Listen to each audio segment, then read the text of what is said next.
Llegamos al viernes 12 de junio de 2026 y es el momento de revisar todas las noticias. ¿Qué está pasando en Guatemala? ¿Qué ocurre ahora mismo en el mundo? Tenemos un reporte con todos nuestros periodistas en vivo. Bienvenidos a nuestra emisión en directo. Vamos a los temas del día. El invierno sigue dejando huella en Guatemala. Las fuertes lluvias han generado casi 400 emergencias en todo el país y ha cobrado la vida de 6 personas hasta ahora. Las autoridades piden a la población no bajar la guardia. Les contaremos más. Una obra esperada por años hoy se convierte en realidad. Las autoridades gubernamentales y municipales ya inauguraron la obra del corredor de Sochi, corredor Sochi, y ese proyecto promete agilizar el transporte, impulsar el comercio y también acercar a las comunidades. Les tenemos un reporte también desde el lugar. Y vamos a hablar ahora de lo que ocurre en Perú, que sigue en suspenso. 6 días después y con un conteo marcado por la incertidumbre, con una diferencia muy mínima de votos,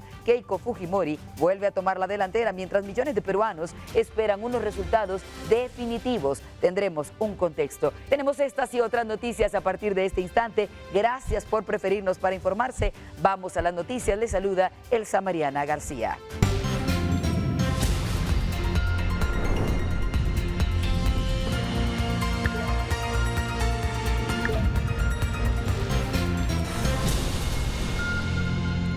Y por supuesto, reciban un saludo de nuestro equipo de periodistas y de producción que ya están listos para trabajar. 60 minutos con mucho que informar. Comenzamos.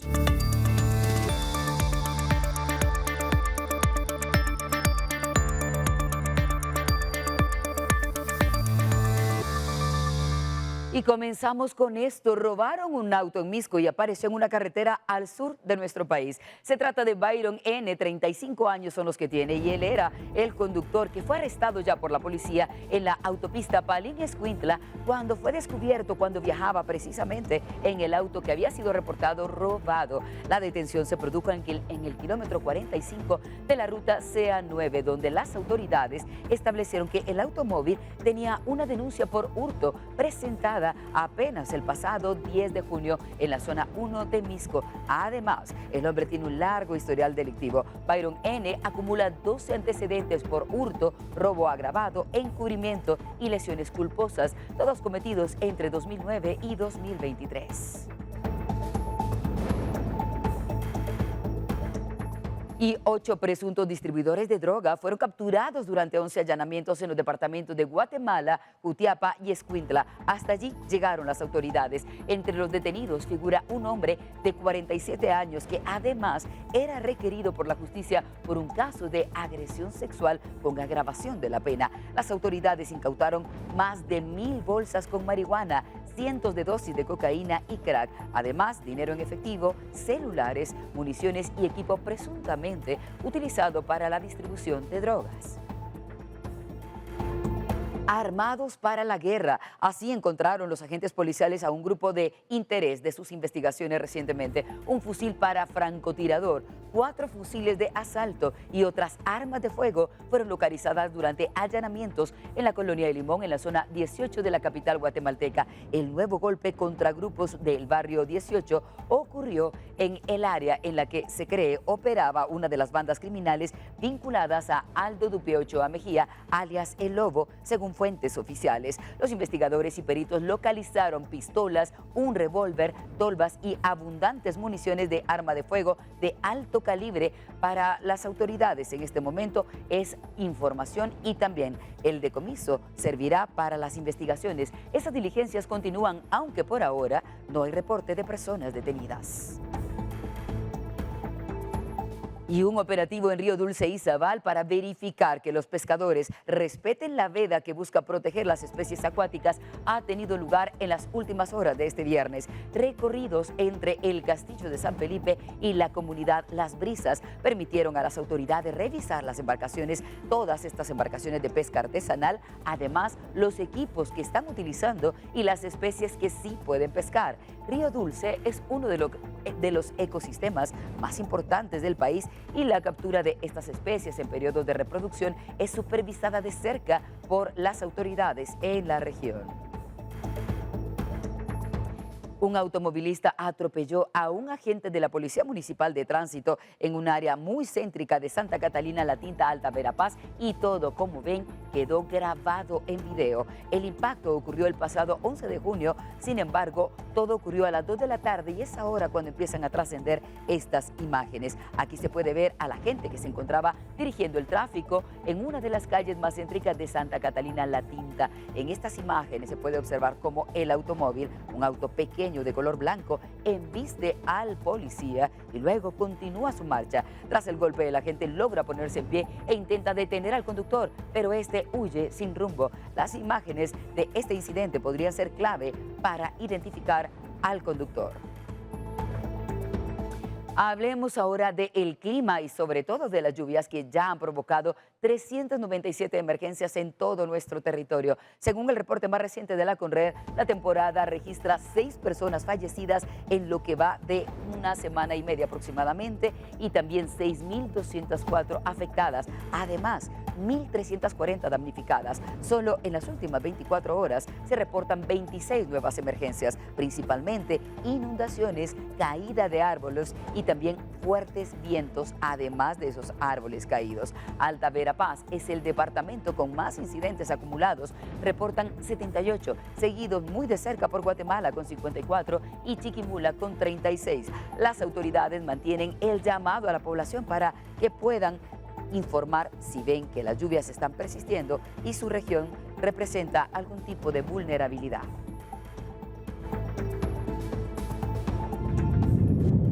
Las 2 emergencias más recurrentes han sido las inundaciones, con un total de 97 registradas y 86 caídas de árbol. En las últimas 24 horas se han registrado 26 emergencias, 6 en Guatemala, 4 en El Progreso, 3 en Alta Verapaz, 2 en Escuintla, Quiché y Santa Rosa y 1 en los departamentos de Chiquimula, Huehuetenango, Izabal, Petén, Retaluleu y Zacapa. Debido a que se espera que continúen las lluvias en el territorio nacional y ya que los suelos comienzan a saturarse, es importante que la población no cruce ríos crecidos ni calles inundadas.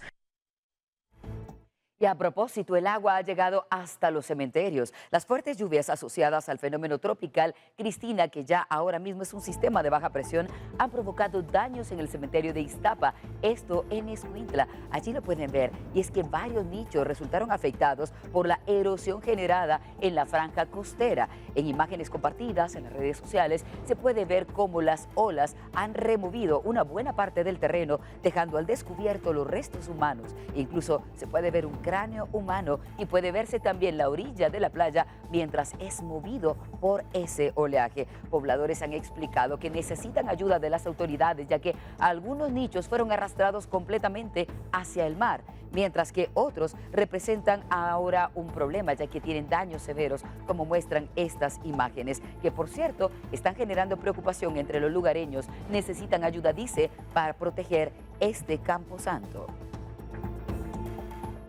El clima seguirá siendo noticia, pero veamos las temperaturas de acuerdo al sitio en el que nos encontremos. Aquí los detalles.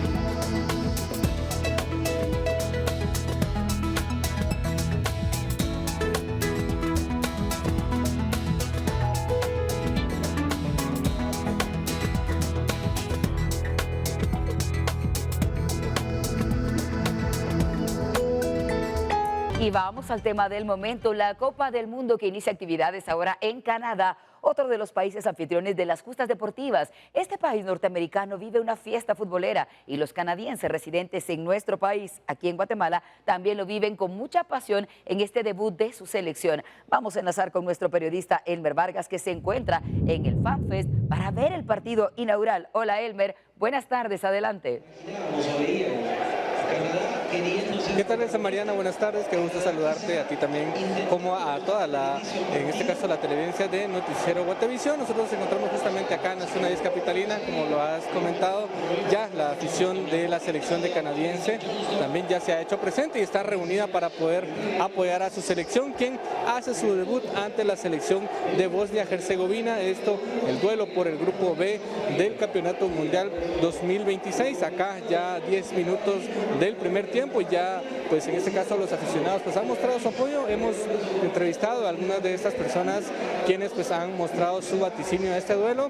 Marcadores como el 1-0 y el 2-1 son los más repetidos. Esto a favor de la selección de Canadá, quien busca a través de su historia poder obtener su primera victoria en campeonatos mundiales, recordando de que esta es su tercera participación, ya que la primera vez que lo hizo fue en el Mundial para México 1986 y también recientemente en Qatar 2022, en donde de momento no ha obtenido ninguna victoria. Así que la selección de Canadá y también todos sus aficionados esperan que este día pueda quedar para la historia como su primera victoria en torneos mundiales. Así que ya es la participación, tal y como lo comentaban, de la inauguración o el debut de la selección canadiense, quien conforma el grupo B junto a la selección de Bosnia, también la selección de Qatar y la selección de Suiza. Así que este es el ambiente, el nerviosismo de algunas personas. Ya han habido algunas jugadas en donde pues han mostrado algunas ocasiones de gol, en donde justamente pues se esperan que se abra el marcador en este duelo. Así que en este caso, como les comento, todos están a la expectativa de lo que resulte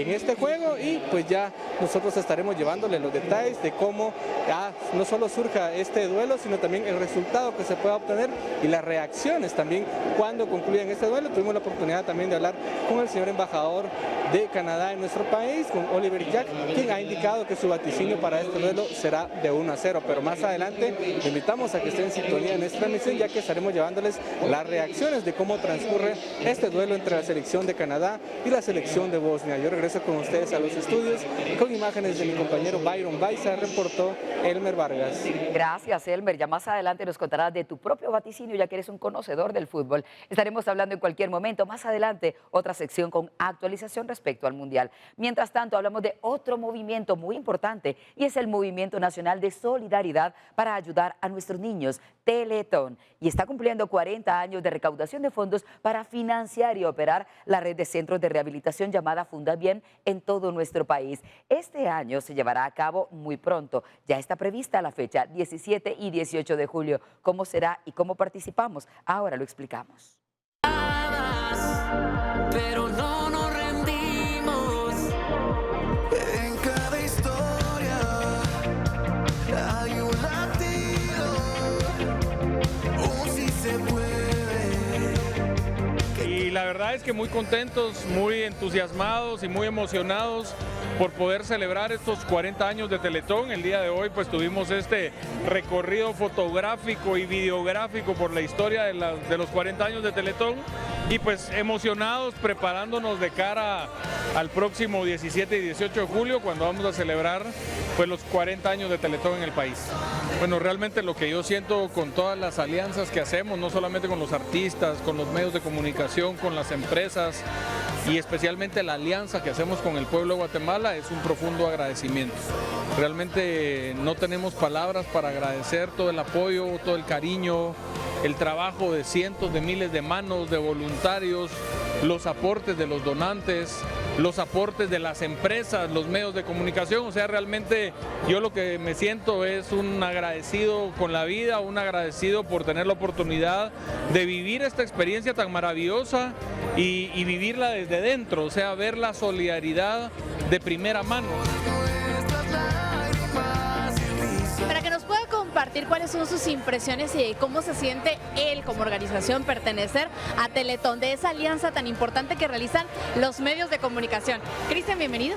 Gracias, Pamela. La verdad es que muy contento siempre de poder apoyar iniciativas como estas, ¿verdad? Yo creo que es una de las funciones de los medios y la verdad que han hecho un gran trabajo con Teletón, 40 años, ¿verdad? Yo estaba muy impresionado de cómo ha evolucionado las terapias, ¿verdad? La tecnología de punta y definitivamente pues es por una buena causa y nosotros felices de poder apoyar en este proyecto. Y Cristian, ¿cómo te sientes como medio de comunicación de darle voz a estas iniciativas, de estos proyectos que definitivamente aportan bastante para el desarrollo de toda una nación? Pues definitivamente nos sentimos, pues primero muy agradecidos de que nos hayan tomado en cuenta, ¿verdad? De poder decir sí al apoyo que requieren. Es una de nuestras funciones como medio de comunicación, darle voz a todos y poder difundir sobre todo estos mensajes pues tan positivos y llenos de esperanza para los guatemaltecos, ¿verdad? Y especialmente para quienes necesitan las terapias.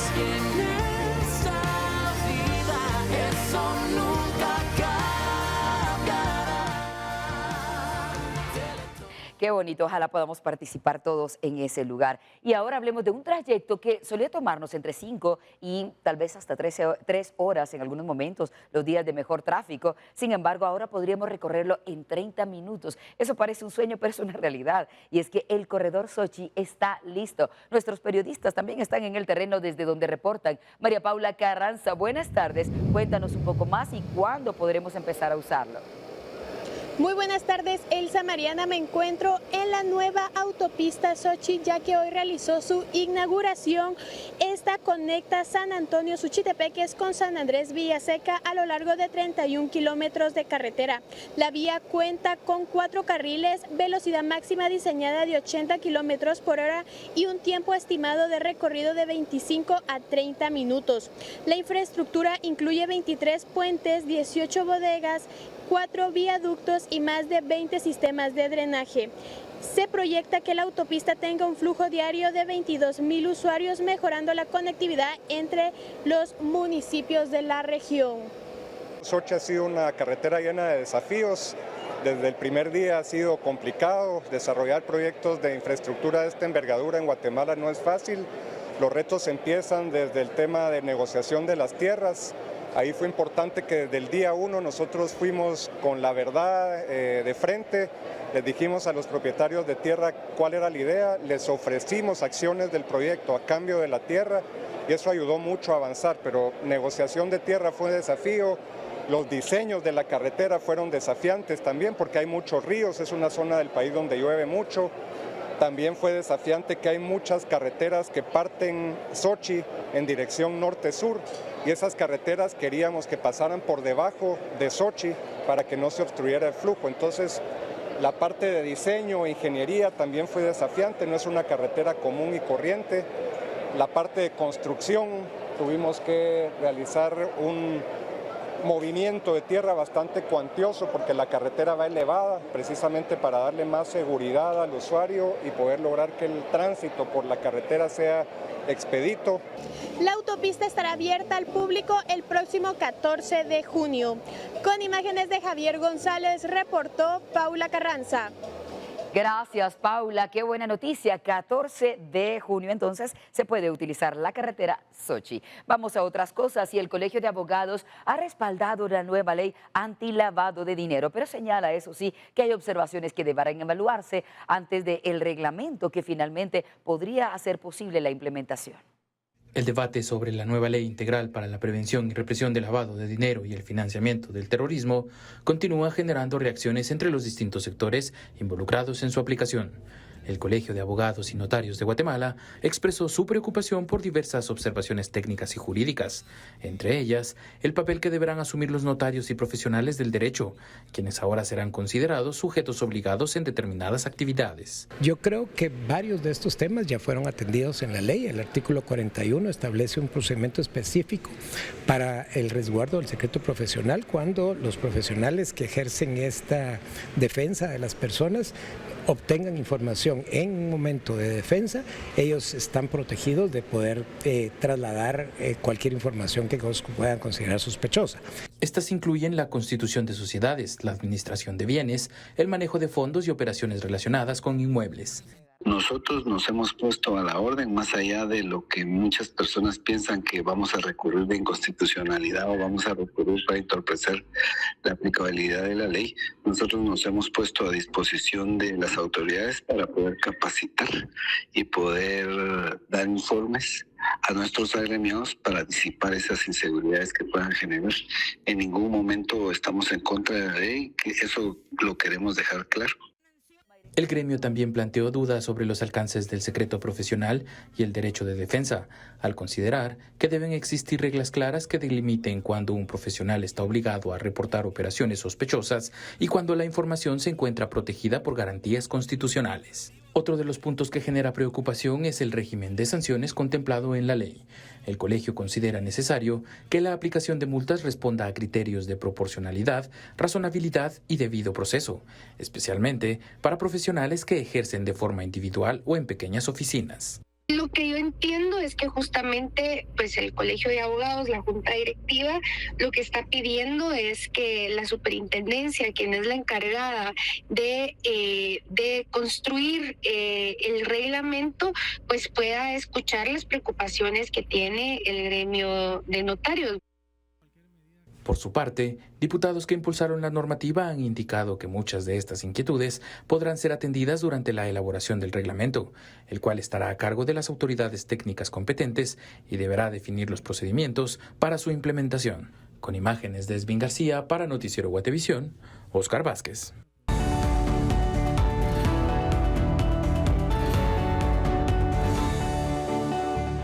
Niños lustrando zapatos o vendiendo golosinas. Estas son imágenes que cada día parecen más normales, pero en realidad no deberían serlo. Los niños no deberían trabajar. Hoy, 12 de junio, se conmemora el Día Mundial contra el Trabajo Infantil. Y para conversar de ese tema, tenemos en los estudios a Claudia Peneleu. Ella es viceministra de Previsión Social y Empleo. Viceministra, bienvenida a nuestros estudios, a nuestra emisión en directo. Y vamos directamente al tema. Queremos saber, para empezar, cuál es ese contexto que deberíamos saber acerca de nuestros niños. ¿Cuál es la situación de los niños en Guatemala y qué tantos niños están trabajando en la actualidad?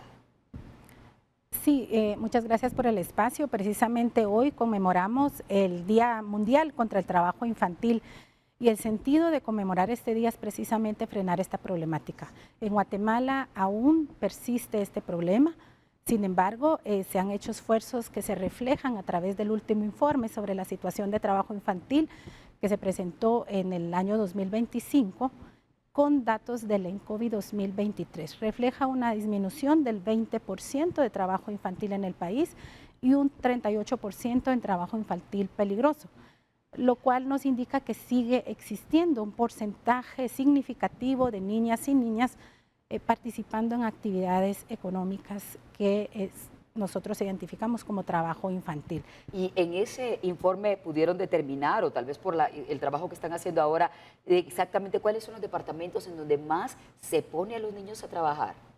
Lamentablemente hay registros e indicios que es el departamento de Alta Verapaz, Baja Verapaz, Chiquimula, los que tienen mayor incidencia de trabajo infantil, y es ahí donde trabajamos también a través de una coordinación interinstitucional, a través de comités departamentales para la prevención y erradicación del trabajo infantil.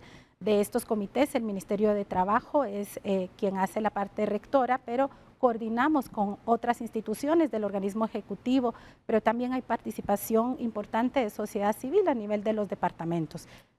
Y, viceministra, ¿por qué los niños son puestos a trabajar? ¿Qué causas han encontrado ustedes detrás de esta situación?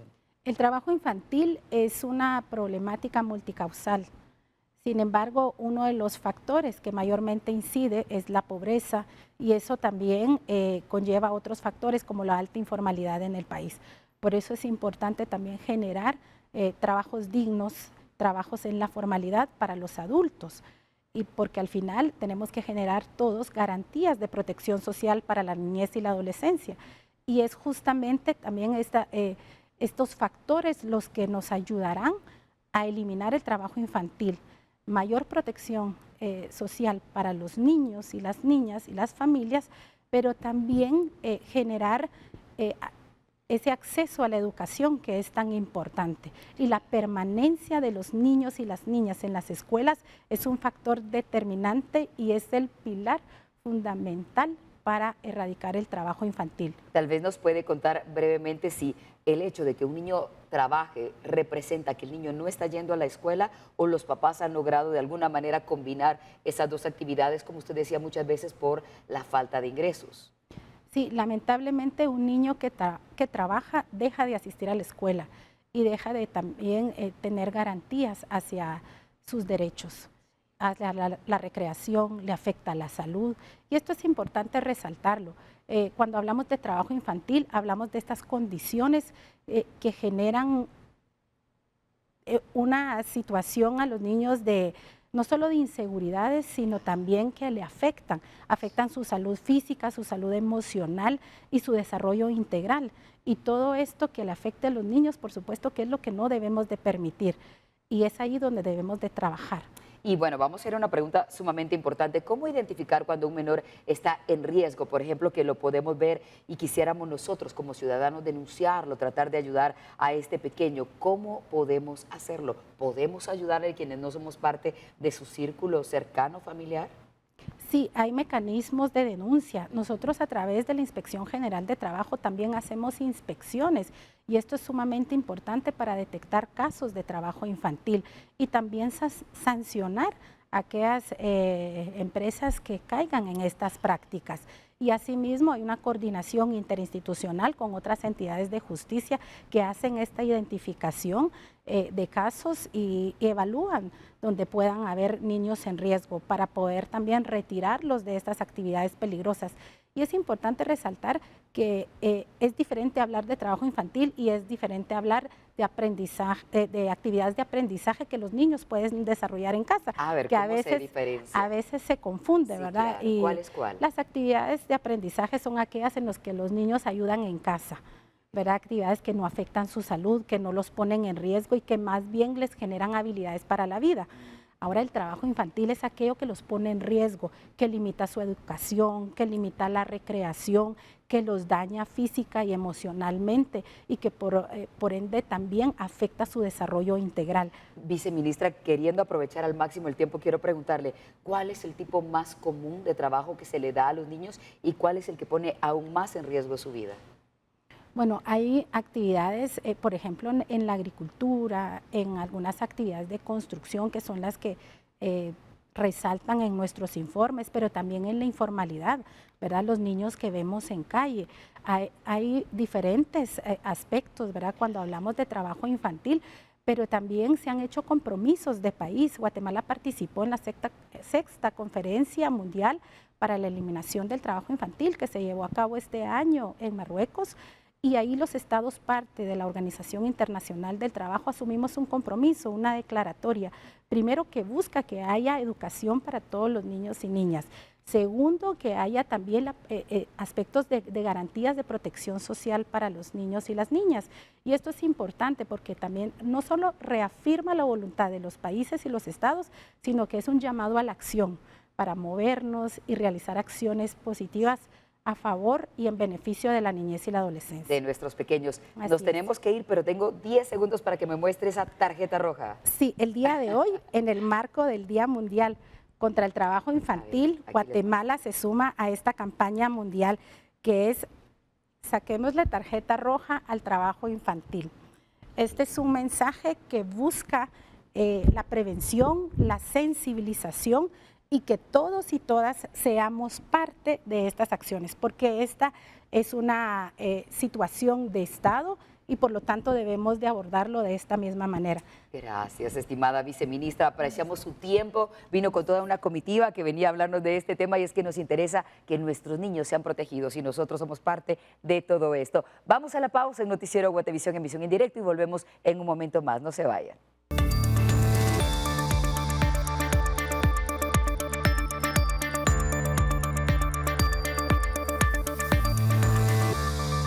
Revisamos una vez más sucesos que pasan en Guatemala y nos vamos hasta Chimaltenango, y es que una cámara de vigilancia de un automóvil ha documentado un momento en el que un grupo de motoristas tiene una discusión y se va a los golpes. De acuerdo con las imágenes y también con algunos testimonios, al menos 6 motoristas son los que se vieron involucrados en este incidente ocurrido en el Tejar, Chimaltenango. Aquí se puede observar el momento en el que uno de los motoristas impacta contra otro, provocando que el hombre caiga al asfalto. Posteriormente se reincorpora, saca un objeto contundente y corre para agredir al motorista que previamente le atacó, quien sale corriendo. El paso vehicular se vio interrumpido por un buen tiempo y, por supuesto, había que preguntarle a los vecinos que caminaban por el lugar qué fue lo que pensaron al encontrarse con esta trifulca. Algunos de ellos buscaron cómo refugiarse. Se desconoce en realidad cuál fue el motivo que originó esta pelea en plena ruta y si alguno de los conductores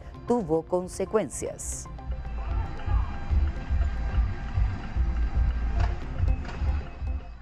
Y nos vamos hasta Palín Escuintla. 2 personas resultaron heridas en un accidente de tránsito que se registró en el kilómetro 52 de la autopista Palín Escuintla. Vean las imágenes. Aquí se puede ver cómo quedaron los autos luego de lo que sucedió. Precisamente un pick-up, ya se ve en estas imágenes, chocó con una camioneta agrícola. Tras el impacto, los bomberos voluntarios de Palín Escuintla llegaron al sitio para atender a los ocupantes de los vehículos involucrados. Un hombre fue trasladado a un hospital cercano, ya que había sufrido un fuerte golpe en la cabeza, mientras que una mujer fue llevada al Hospital Nacional de Amatitlán con heridas en el rostro. Por ahora se desconoce cómo se originó ese incidente y la condición clínica de los involucrados.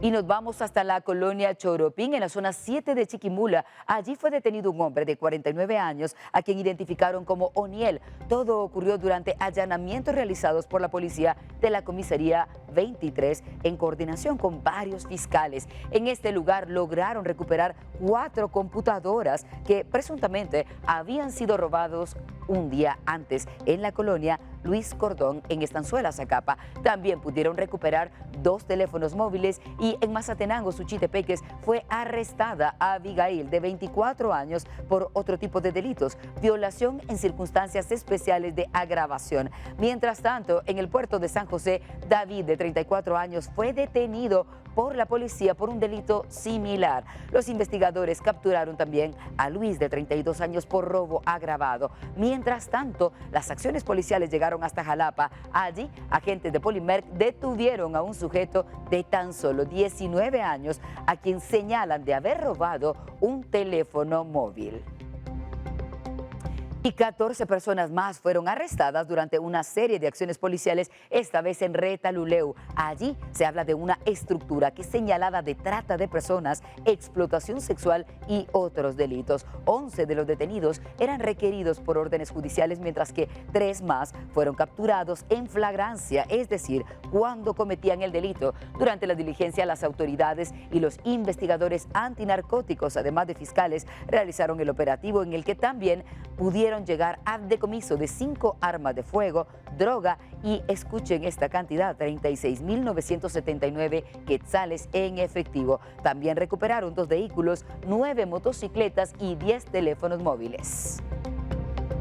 Vamos a otros asuntos. Una serie de operativos coordinados también ha permitido varias detenciones en las últimas horas. En este caso, personas señaladas de ser parte de grupos de extorsionistas. Pero vamos a empezar con el kilómetro 30.5 de la carretera vieja a San Raimundo, en donde fue detenido Miguel, de 46 años. A él se le investigaba por la policía de Dipanda. En diferentes tipos de delitos se le veía involucrado. Mientras tanto, en la 23 calle de la colonia Las Maravillas, zona 10 de Misco, Celestina, de 36 años, fue aprehendida por las autoridades por su presunta participación también en una serie de delitos relacionados con extorsiones. Y nos vamos hasta la colonia El Paraíso 2, en la zona 18. Allí, Lorena, de 42 años, fue arrestada durante los operativos policiales. Y en la zona 7, Frank, de 28 años, quedó bajo custodia policial por extorsión. En Montecristo, Mazagua, Escuintla, también ya fue detenido otro sujeto del MI de 25 años, capturado por órdenes de aprehensión por extorsiones, hasta donde se sabe. y un juez de turno llegó a ligar a proceso a un hombre llamado Rubilio Morales y también a Herbert del Cid. Estos son presuntos asaltantes que fueron captados recientemente, lo recordarán, en la zona 11 tras un operativo policial. Durante la detención les decomisaron el vehículo en el que viajaban y que trataron de escapar de las autoridades, pero también les quitaron un revólver con municiones. El juzgado ordenó que ingresaran de inmediato al preventivo de la zona 18. Se ha informado posteriormente que serán citados para su audiencia de primera declaración. Gracias por seguir con nosotros. Y Cuilapa, Santa Rosa está experimentando lluvias, inundaciones y también serios problemas que mantienen a las autoridades en alerta. Vamos a enlazar con nuestros periodistas para que nos pongan en contexto de lo que ocurre en ese lugar. Andrea Domínguez, buenas tardes. Tú das seguimiento a esa situación. ¿Qué sabemos hasta ahora? Adelante. Muy buenas tardes, Elsa Mariana, a ti y a quienes nos sintonizan.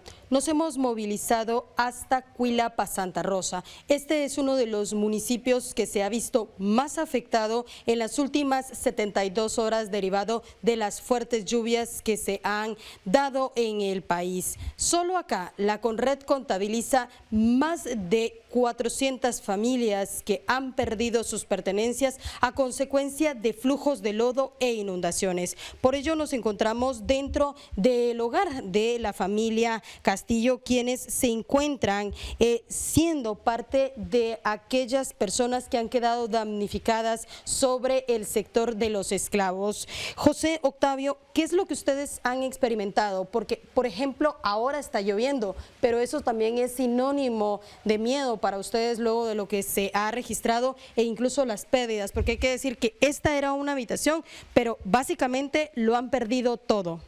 Correctamente, aquí teníamos una cama, teníamos un roperito, una estufa, donde dormía una mi sobrina.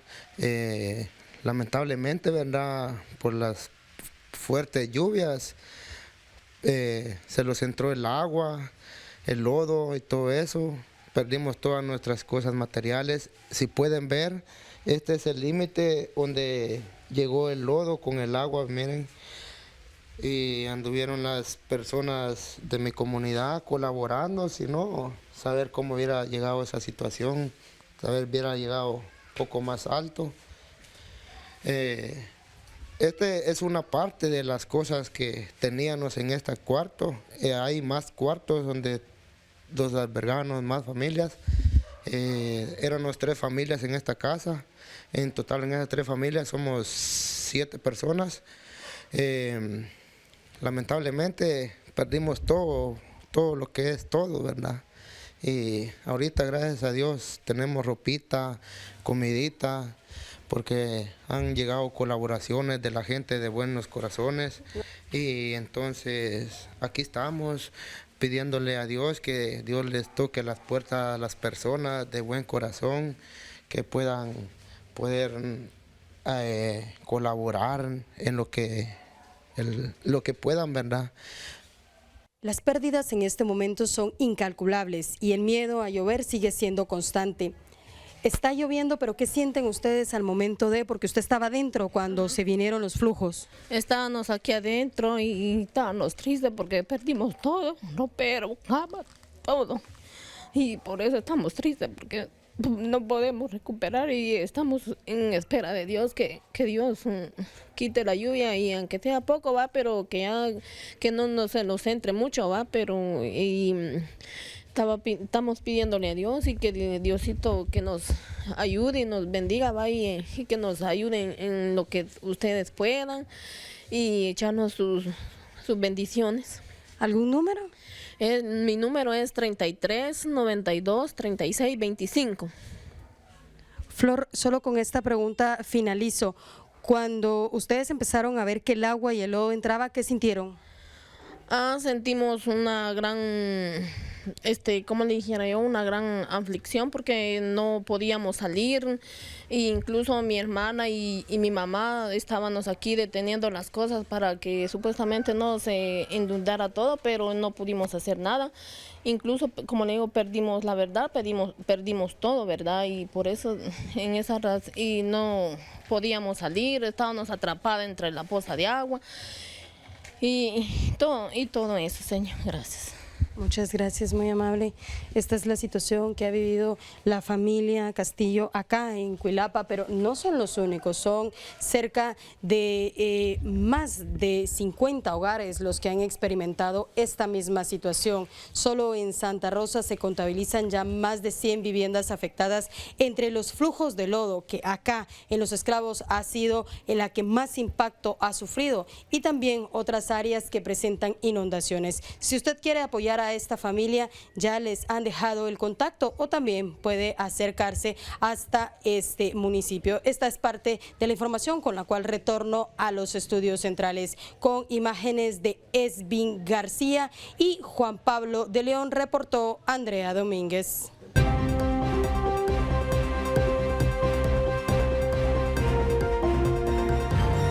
Iniciamos con esto. Tras 6 días de haberse llevado a cabo la segunda vuelta de votaciones de las elecciones presidenciales en Perú, aún continúa haciéndose el balotaje y el escrutinio para determinar quién será el elegido por los peruanos. Por quinta vez, Keiko Fujimori, de derecha, se coloca en la delantera con unos 1.600 votos de diferencia entre ella y su rival, el izquierdista Roberto Sánchez. Hasta el momento se ha realizado un recuento del 98,3% de todas las boletas escrutadas, según la Oficina Nacional de ese proceso. Y Estados Unidos endureció la presión esta vez sobre Cuba. El gobierno de Donald Trump anunció nuevas sanciones contra la empresa estatal Unión Cuba Petróleo, en una medida que busca restringir más la economía de la isla. Estados Unidos endureció el jueves su presión económica sobre Cuba al sancionar a la petrolera estatal Unión Cuba Petróleo, conocida como CUPET, anunció el secretario de Estado Marco Rubio. La empresa que controla la extracción, refinación y distribución de combustible en la isla quedó incluida en la lista de sanciones del Departamento del Tesoro, lo que le impide realizar operaciones financieras o comerciales en territorio estadounidense. Rubio acusó al gobierno cubano de utilizar la energía como una herramienta de control social y de destinar recursos energéticos a las fuerzas militares y de seguridad, mientras la población enfrenta escasez y apagones. Además, justificó la medida asegurando que activos clave de CUPET fueron expropiados a propietarios estadounidenses tras la revolución de 1959. La reacción de La Habana no se hizo esperar. El viceprimer ministro cubano, Osar Pérez Oliva Fraga, denunció que la medida profundiza el cerco energético contra la isla y agrava el sufrimiento de la población. Las sanciones llegan en un momento especialmente delicado para Cuba. La isla produce apenas el 40% del petróleo que consume y depende de importaciones que se han reducido drásticamente desde enero. La escasez de combustible ha provocado prolongados cortes de electricidad y déficits récord de generación. Desde el regreso de Donald Trump a la Casa Blanca, Washington ha incrementado las sanciones contra el gobierno cubano. La CUPET surgió en 1992 como un conglomerado empresarial, muchos años después de las expropiaciones que el régimen comunista realizó al inicio de la revolución de 1959. A pocos días de la segunda vuelta presidencial en Colombia, el candidato izquierdista Iván Cepeda aseguró que al llegar al poder está dispuesto a realizar cambios que considere necesarios en la política de paz impulsada por el presidente Gustavo Petro. El candidato izquierdista a la presidencia de Colombia, Iván Cepeda, afirmó el jueves a la France Press estar dispuesto a hacer los cambios que sean necesarios a la política de paz del mandatario Gustavo Petro, de la cual él mismo fue artífice. Nosotros vamos a hacer los cambios necesarios, por supuesto.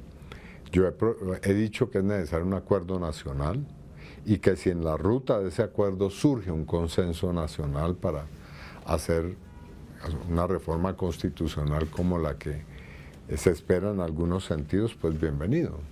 Como también en términos de paz, veremos la política que ha adelantado el gobierno, haremos un balance. Cepeda, un filósofo y defensor de derechos humanos, aseguró que esas modificaciones a la política de paz surgirán de un acuerdo nacional con diferentes actores políticos y sociales del país, aunque no dio más detalles. Hay deberes del gobierno entrante que no se pueden eludir. Yo seré promotor de una política de paz, por supuesto. Cumpliré el acuerdo que se firmó en 2016. Haré, si hay condiciones, un diálogo con el ELN, promoveré una ley para que se sometan a la justicia las estructuras del narcotráfico. Una de las propuestas más controversiales del izquierdista es la continuidad de la llamada paz total. De hecho, su oponente en el balotaje del 21 de junio, Abelardo de la Espriella, que resultó ganador en la primera vuelta, promete mano dura para combatir al narcotráfico.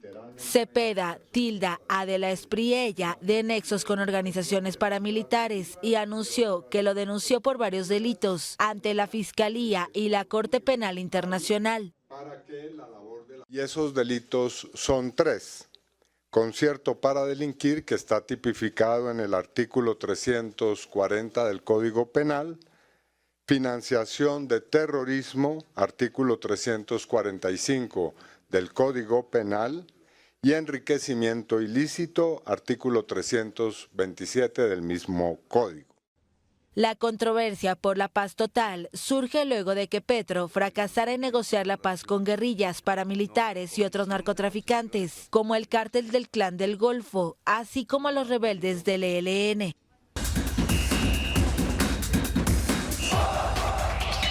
Bien, y estamos de regreso. Vean a mis espaldas, estamos inaugurando esta sección. Vamos a hablar de deporte. Kevin Gordillo, no te habíamos tenido en vivo y en directo. Háblanos de cómo se vive esta fiesta mundialista desde tu óptica. Muchísimas gracias por la invitación, Elsa, Mariana. Aquí pues un gusto compartir con ustedes toda la información de lo que se está viviendo en esta cita pues, de selecciones, que es una de las favoritas de las personas, ¿verdad?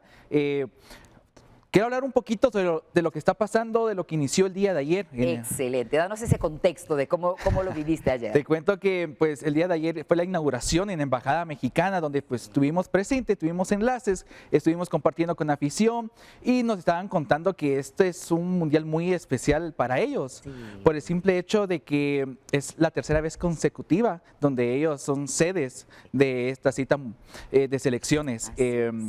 México también representó no solo una selección, sino una nación, a una región de CONCACAF, donde pues el día de ayer consigue una victoria, que creo que era de esperar, creo que todos esperaban esa victoria de México contra Sudáfrica de 2-0. Rompía una racha, ¿no? Porque había empezado siempre con empates. Con empates y derrotas. Y también tenemos que ver que es el segundo partido a inaugurar entre Sudáfrica y México, porque en 2010 Sudáfrica inauguró el Mundial con México, correcto. Tan cierto. Y ahora háblanos acerca de los resultados de ayer. ¿Se esperaban o no se esperaban, tal como lo viste? El primer partido creo que era el que se esperaba, el 2-0 a favor de México. El sorprendente, Corea del Sur, República Checa. Un partido súper interesante de inicio a fin.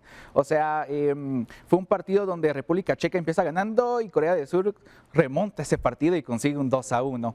De esta manera, pues la tabla empieza a moverse, empieza a marcar una tendencia, porque por ejemplo vemos cómo empiezan a clasificarse para los octavos de final. México es ahorita líder con 3 puntos, le sigue Corea por diferencia de goles. Muy bien, vamos a terminar por ahora, pero hay previsiones, solamente dime los partidos que se vienen. Canadá como anfitrión versus Bosnia, ya va perdiendo 1-0, ¿cierto? Sí, correcto, Bosnia va ganando. ¿Y el siguiente?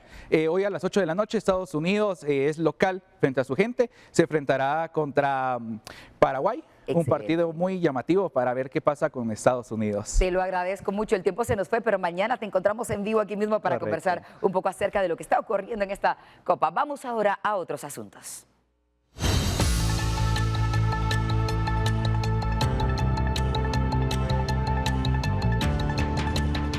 Y antes de terminar esta jornada informativa, tenemos información importante. Vamos a enlazar una vez más a la zona 10, siempre hablando un poco del primer partido de Canadá. Elmer Vargas, tú estás con esa afición en este Fan Fest en la zona 10 del país. Adelante, cuéntanos cómo se vive ese ambiente. Nuevamente, y es que ha concluido la primera parte de este duelo entre la selección de Canadá y la selección de Bosnia, siendo el triunfo parcial para la selección europea 1-0. Este es el panorama, como ustedes pueden observar, nos encontramos en esta zona fan que ha habilitado la Embajada de Canadá en nuestro país. Esto es un sector de la zona 10 de la capital, en donde pues ya los aficionados pues han vivido con intensidad las acciones de este encuentro. Primero pues lamentando la anotación del equipo bosnio que los puso adelante en el marcador, marcador, así también todas aquellas opciones que ha tenido el equipo canadiense para poder lograr este empate. Este es el ambiente. Algunas personas pues han ya comenzado a de esta cuenta ingerir sus alimentos luego de que pues ya, como les comentaba, se ha vivido pues con intensidad estos primeros 45 minutos, así que de esta victoria parcial para el equipo bosnio en contra de la selección de Canadá. Así que nosotros los invitamos a que pueda estar en sintonía siempre de nuestra emisión, en donde a través de nuestras redes sociales estaremos informándoles